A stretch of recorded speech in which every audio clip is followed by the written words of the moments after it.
अगर आपके खेत में यूरिया की कमी है, किसान भाई किसी पे या तो पैसे के अभाव में या तो खेत की कंडीशन के कारण आज के समय में नैनो टेक्नोलॉजी पे आधारित कई सारे चाहे नैनो यूरिया की बात की जाए या नैनो डीएपी मार्केट में आ चुके हैं। मैं डॉक्टर राहुल कुमार सिंह, वैज्ञानिक कृषि प्रसार, कृषि विज्ञान केंद्र कल्लीपुर, वाराणसी। आज हम किसान भाइयों को बताएंगे कि जो उनकी फसल है, खड़ी फसल है, उसमें वो कैसे पानी छिड़काव करें। और ये इसलिए भी ज़रूरी हो जाता है क्योंकि कई बार होता क्या है कि हमारे किसान भाई किसी पे या तो पैसे के अभाव में या तो खेत की कंडीशन के कारण या और भी कई सारे कारण हो सकते हैं, जिससे अपने खेतों में जो सही समय है उर्वरकों के छिड़काव का, जो बेसल डोज है, वो नहीं दे पाते हैं, या फिर कई बार जो है हमारे जो दानेदार उर्वरक हैं उनको ले आने में असमर्थता या और भी कई सारे कारण उसके कारण नहीं कर पाते हैं। तो ऐसे में किसान भाइयों को बिल्कुल भी घबराने की ज़रूरत नहीं है, क्योंकि आज के समय में नैनो टेक्नोलॉजी पर आधारित कई सारे चाहे नैनो यूरिया की बात की जाए या नैनो डीएपी मार्केट में आ चुके हैं। तो हमारे किसान अगर नाइट्रोजन की कमी उसको अपने खेत में दिखता है या फिर उसे लगता है कि फास्फोरस की अगर पौधों की बढ़वार, पौधों की जड़ें विकसित नहीं हो पा रही हैं अच्छे से, तो वो नाइट्रोजन या फिर डीएपी, जिसमें नाइट्रोजन की जो है 8% मात्रा, फास्फोरस की 16% मात्रा पाई जाती है, या फिर केवल नाइट्रोजन की कमी है तो चाहे तो नैनो यूरिया का छिड़काव कर सकता है। इसके लिए हमारे किसान भाई को एक बाटल, या अगर 1 एकड़ खेत है तो लगभग 500 ml की बाटल आती है, वो एकड़ के हिसाब से ही आती है। लेकिन फिर भी मैं किसान भाइयों को सुझाव दूंगा कि अपने खेत की दशा के हिसाब से वो उर्वरकों का, इस नैनो उर्वरक का छिड़काव कर सकते हैं। उसके लिए जो है नैनो यूरिया का 2 से 4 ml जो है मात्रा प्रति लीटर पानी के साथ वो खेत में छिड़काव कर सकते हैं। और इसका जो सही समय है वो है, अगर आपके खेत में यूरिया की कमी है तो 2 बार में आप चाहें तो इसका टॉप ड्रेसिंग खड़ी फसलों में पानी छिड़काव आप कर सकते हैं। पहला 30 से 35 दिन बाद और दूसरा जो है वो फूल आने के 1 हफ्ते पहले।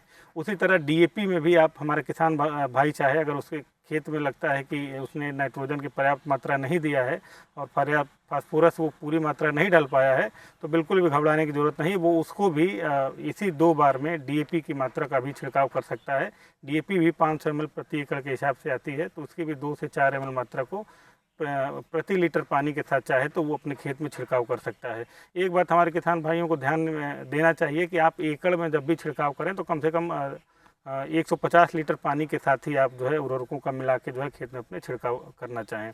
इससे अगर बेसिकली देखा जाए तो हमारे किसान भाइयों को कई सारे जो है फ़ायदे हैं।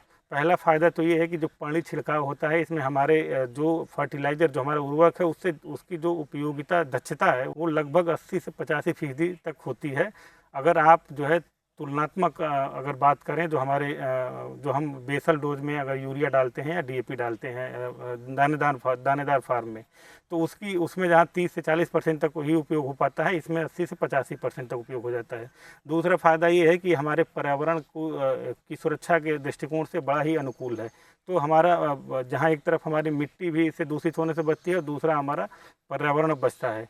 तीसरी बात यह है कि ये बड़ा ही इसमें जो है कास्ट इफ़िशियंट है, यानी कि खर्चा भी हमारा किसान का कम लगता है, क्योंकि अब जहाँ एक बोरा आपको जो है मार्केट से ढो के लाना है तो निश्चित तौर पे आप उस साधन से मंगाएंगे, ट्रैक्टर से मंगाएंगे, जिसमें भारी जो है तेल का खर्चा, वो दुनिया भर की यातायात की समस्याएं आती हैं। लेकिन इसकी आप एक बोरे की जगह पे सीधे एक बाटल का पैकेट आप सीधे चाहें तो अपने पैकेट में भी, अपने पॉकेट में भी रख के ले आ सकते हैं। तो यातायात के दृष्टिकोण से भी बड़ा अच्छा है। तो ये इसके मुख्य बिंदु हो गए। बाकी कुछ इसमें सावधानियां हमारे किसान भाइयों को बरतनी चाहिए।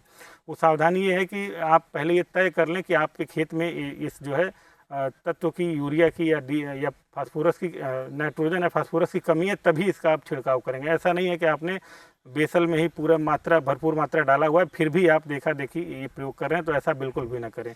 दूसरी बात ये है कि इसका छिड़काव करते समय आपको सावधानी बरतने की ज़रूरत है कि जो इसका तय सीमा है उसी टाइम पे आप छिड़काव आपको जो है फसलों में करना चाहिए। इसका छिड़काव लगभग आप हर तरह की फसलों में कर सकते हैं।